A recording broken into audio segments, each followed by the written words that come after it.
Nós estamos estudando o livro do pastor Arthur W. Pink, Os 7 Brados da Cruz.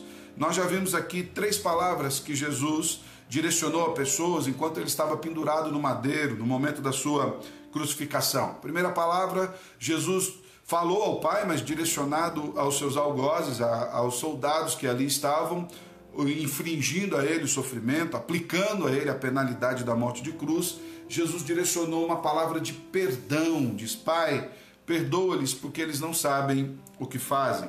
Segunda palavra direcionada de Jesus foi uma palavra de salvação, direcionada a um dos ladrões que estava com Jesus na cruz do Calvário.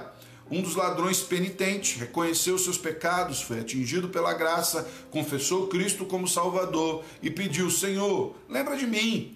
Jesus lembrou-se dele, falou: ainda hoje você estará comigo no paraíso. E nós vemos ali uma palavra de salvação. A terceira palavra que Jesus direcionou enquanto ele estava ali na cruz do Calvário foi uma palavra de afeição, direcionado a Maria e ao discípulo amado João. A Maria, João disse: Maria, esse agora é o seu filho, no caso João. E a João ele disse: essa agora é a sua mãe. O que Jesus estava mostrando ali é a importância dos laços familiares.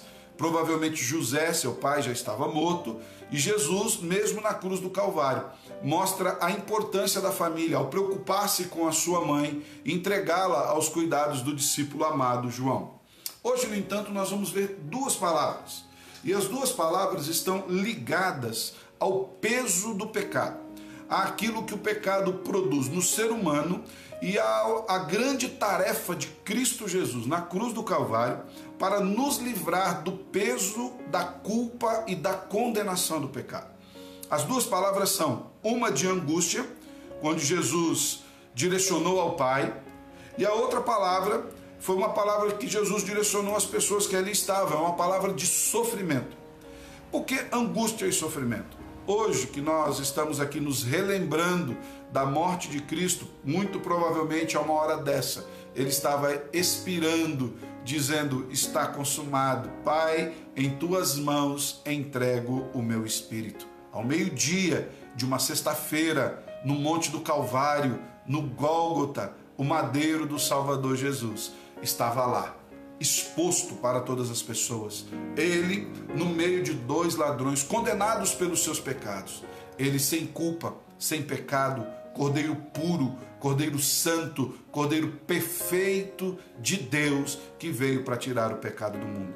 Naquele momento de dor, Jesus estava recebendo sobre si o castigo, o peso, a aflição que era para todos aqueles que estão vivendo longe de Deus. E Jesus direciona aqui 2 palavras. A primeira dessas palavras é uma palavra de angústia, que está registrada no Evangelho de Mateus, capítulo 27, no versículo 46, onde o Senhor Jesus diz assim: por volta da hora 9, clamou Jesus em alta voz, dizendo: Eli, Eli, lama sabachthani, o que quer dizer: Deus meu, por que me desamparastes? A ideia desse texto, irmãos, não é que Deus tenha abandonado Jesus na cruz do Calvário. A ideia desse texto, essa angústia do Salvador Jesus, não é porque o Pai o colocou naquele madeiro, virou as costas para o céu e foi embora. Ou não é porque o pai estava sofrendo tanto com a morte do seu filho que ele falou: não quero nem ver. Eu já vi pessoas dizendo sobre isso. Não é, irmãos. Naquele momento, essa angústia de Jesus aponta para o peso do pecado que ele, como nosso Salvador, carregou sobre si na cruz do Calvário. Naquele momento, aquele que nunca pecou se fez pecado por nós. Naquele momento, ele experimentou do afastamento de Deus para com o pecado. Ele experimentou da penalidade do pecado sobre mim e sobre você, levando sobre ele aquele peso no madeiro do Calvário. Jesus experimentou todo o distanciamento que o pecado ocasiona entre um pecador e Deus. Ele, que sem pecado estava naquele madeiro, se fez pecado por nós. Experimentou do castigo da nossa culpa. Aqui demonstra para nós a enormidade do pecado e o caráter do seu salário. O salário do pecado é a morte. Jesus foi lá e experimentou essa morte por mim e por você. Aqui também demonstra a absoluta santidade inflexível de Deus. Na santidade de Deus não há flexibilidade. Deus é eternamente santo. E na sua santidade ele castiga o pecado. E na cruz do Calvário ele não amenizou. Ele castigou o nosso pecado sobre o seu Filho amado Jesus. É por isso a angústia de Jesus. Naquele momento ele se fez pecado. E o Deus Santo não contempla o pecado. Ele sentiu o afastamento de Deus por mim e por você. O castigo que nos traz a paz estava sobre ele. Também, naquele momento, nos traz a explicação do Getsêmani, quando Jesus suava sangue e chorava, dizendo: Pai, se possível, afasta de mim o cálice. O medo de Jesus não era das chicotadas. O medo de Jesus não era da cruz do Calvário. O medo de Jesus, ou melhor, não podemos dizer medo, vou dizer até a palavra aqui, temor, não era a coroa de espinhos. O que afligia Jesus no Getsêmani era saber que por tomar sobre si o pecado de toda a humanidade, ele sentiria a penalidade e o distanciamento de Deus.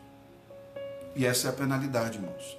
Se você viver sem Deus, você vai sentir isso eternamente. Também essa angústia de Jesus é justificável, porque nela nós encontramos a base da nossa salvação. Como assim, pastor? O nosso castigo foi pago. Ele recebeu sobre si a paga pelo meu e pelo seu pecado. Também demonstra a suprema evidência do amor de Cristo por nós. Ele não foi obrigado à cruz do Calvário, ele se entregou. Ele obedeceu ao Pai por vontade própria, o Pai não o obrigou a fazê-lo. Por amor, ele se entregou por mim e por você. Ele sabia, irmãos. Ele sabia do distanciamento, ele sabia da dor, ele sabia do castigo, ele sabia da cruz, ele sabia tudo que ele experimentaria por mim e por você. E ele foi lá, ele não abriu mão disso. Também a palavra de angústia de Jesus demonstra, aponta para a destruição do engano maior que todos nós muitas vezes podemos ter, que o pecado nos atingiu indistintamente. E por conta disso, o Salvador foi na cruz do Calvário. É por isso essa primeira palavra, uma palavra de angústia. Deus meu, por que me desamparastes? A ideia não é que Deus o abandonou, mas que ele experimentou o distanciamento de Deus por mim e por você. Ele pagou o salário. Ele pagou o peso. Ele experimentou toda a ira de Deus derramada sobre ele, para que eu e você fôssemos salvos única e exclusivamente pela graça, pelo cuidado de Deus, pelo favor imerecido. Cristo sofreu em nosso lugar para que nós gozemos com ele da eternidade. A segunda palavra que nós vamos ver hoje, então, se a primeira é de angústia, e as duas palavras, como nós dissemos, estão ligadas ao peso do pecado. A primeira é a angústia que o Salvador sofreu em nosso lugar. A segunda é o sofrimento em si. Jesus declara que ele estava sofrendo na cruz do Calvário. Ali, irmãos, não era uma encenação. Ali não era um teatro. Ali não era apenas uma ilustração para que nós pudéssemos entender o peso do pecado. Ali era o sofrimento do homem perfeito Jesus, o Cordeiro Santo que tira o pecado do mundo, experimentando, levando sobre si o meu castigo e o seu castigo. E essa palavra está registrada no Evangelho de João, capítulo 19, no versículo 28, que fala sobre a morte de Jesus. Diz assim o texto das Escrituras: depois, vendo Jesus que tudo estava consumado, para se cumprir a Escritura, disse: tenho sede. Veja bem, tudo estava pronto, consumado, para se cumprir aquilo que a Bíblia diz acerca de Jesus. Ele declarou: eu tenho sede. Essa expressão, irmãos, tenho sede, demonstra tanto a humanidade quanto a glória do Senhor Jesus. demonstra a sua humanidade, mostrando que o Cristo que morreu na cruz é o homem perfeito.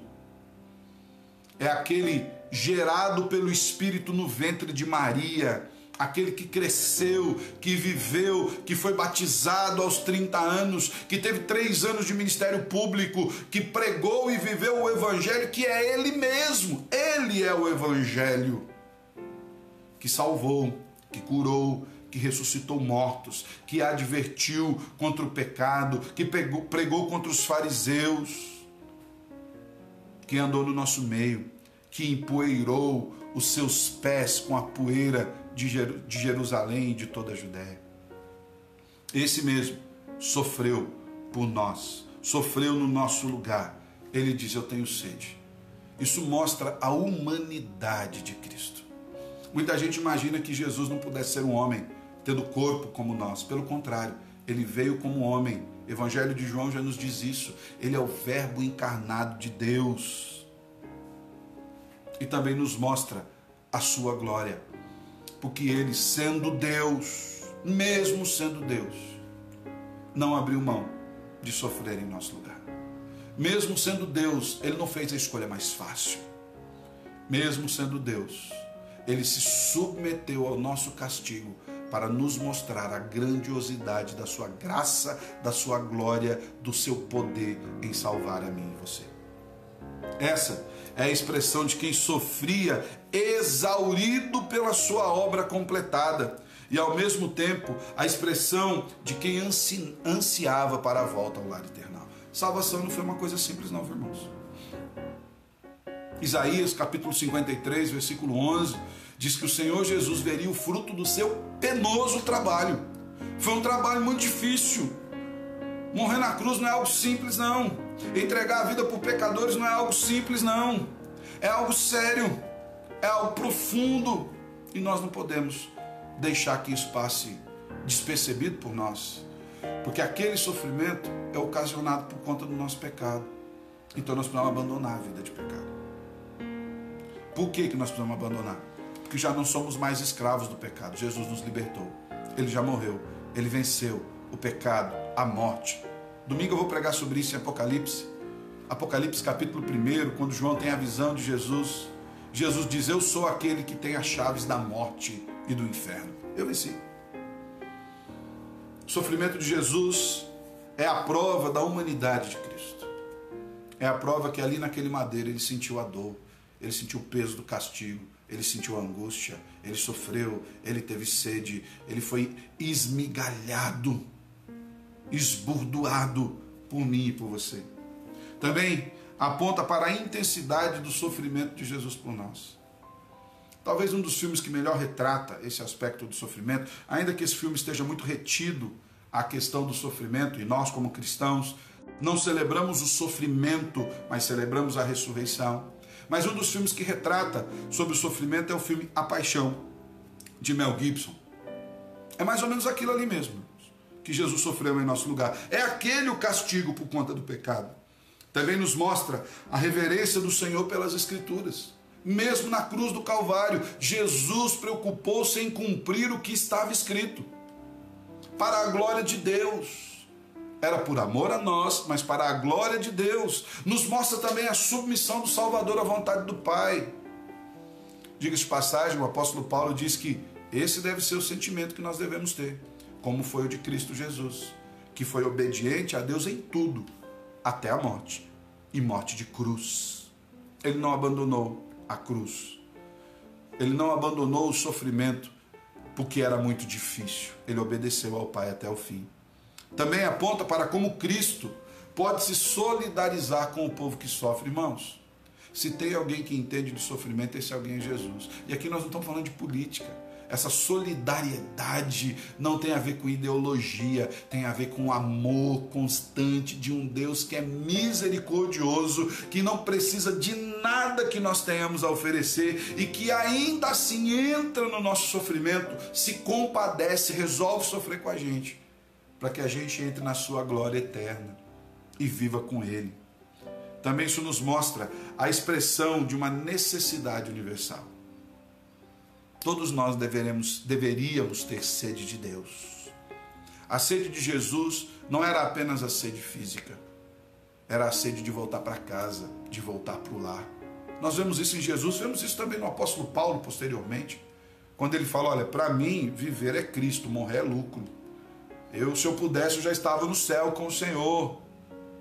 Essa deve ser o nosso anseio, estar com o Senhor. E por fim, é a declaração de um princípio permanente. Uma vez em Cristo, todos nós, ao mesmo tempo que somos dessedentados, ou seja, o Senhor nos sacia nas nossas necessidades, mas desenvolvemos também, são os paradoxos da fé, uma sede intensa, um desejo intenso de estar cada vez mais próximo, cada vez mais perto do Salvador, cada vez mais desfrutando da sua presença, recebendo da sua palavra. Nessa sexta-feira, em que nós nos lembramos do sacrifício de Jesus no Calvário, como eu falei, cerca de uma hora dessa, ele estava dependurado no madeiro, lá no Gólgota, sofrendo por mim e por você. Ele estava angustiado pelo peso dos nossos pecados e exaurido pela profundidade e a dificuldade da obra que ele estava realizando. Foi para a glória do Pai, foi por amor a mim e a você. Que nós não deixemos isso passar em branco, irmãos. Nós estamos hoje sexta-feira celebrando, amanhã, no sábado, meio-dia, estaremos aqui novamente, no domingo, falando sobre a ressurreição. Que você não deixe essa Páscoa passar em branco. A nossa celebração é a ressurreição do Salvador Jesus. E porque Ele vive, porque Ele ressuscitou, eu e você temos morada garantida no céu com Cristo. Quero aproveitar para convidar você. Não deixe passar o domingo em branco. Então, domingo, 9h30 da manhã, nós temos o culto da ressurreição. Nós temos o costume de fazê-lo sempre mais cedo, mas por conta de toda essa situação, nós resolvemos fazer às 9h30 da manhã. Pastor Márcio vai trazer uma palavra de Deus que vai abençoar o seu coração. Ele vai falar como os discípulos passaram da tristeza para a alegria da ressurreição. E à noite, às 18h30, eu quero estar com você.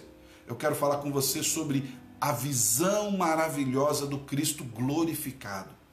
A ressurreição de Jesus não o prendeu aqui.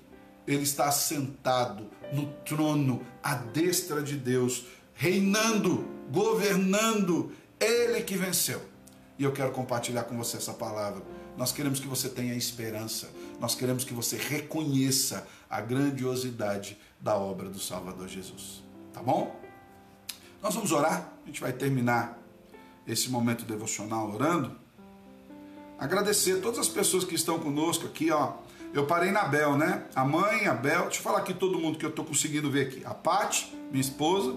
Hoje nós estamos fazendo um monte de adaptação, irmãos. Estou transmitindo aqui de casa. Teve que prender a Lessie, porque senão ela fica latindo aqui. Teve que fazer todo mundo parar com o almoço, porque senão a tia Lil fica batendo as panelas, os pratos, esse negócio todo, e vocês vão ficar ouvindo. Então, nós estamos aqui numa logística diferente. A Paty, o Luca, a Pri Tofolo, pastor Edson, lá de Paranavaí, a mãe, a Bel, do pastor Peixoto, a Paty Takaki, bênção, Paty. A Ivanilda, Claudiane, o Everton Camis, que saudade de você, Everton, meu santo. Deus abençoe, querido.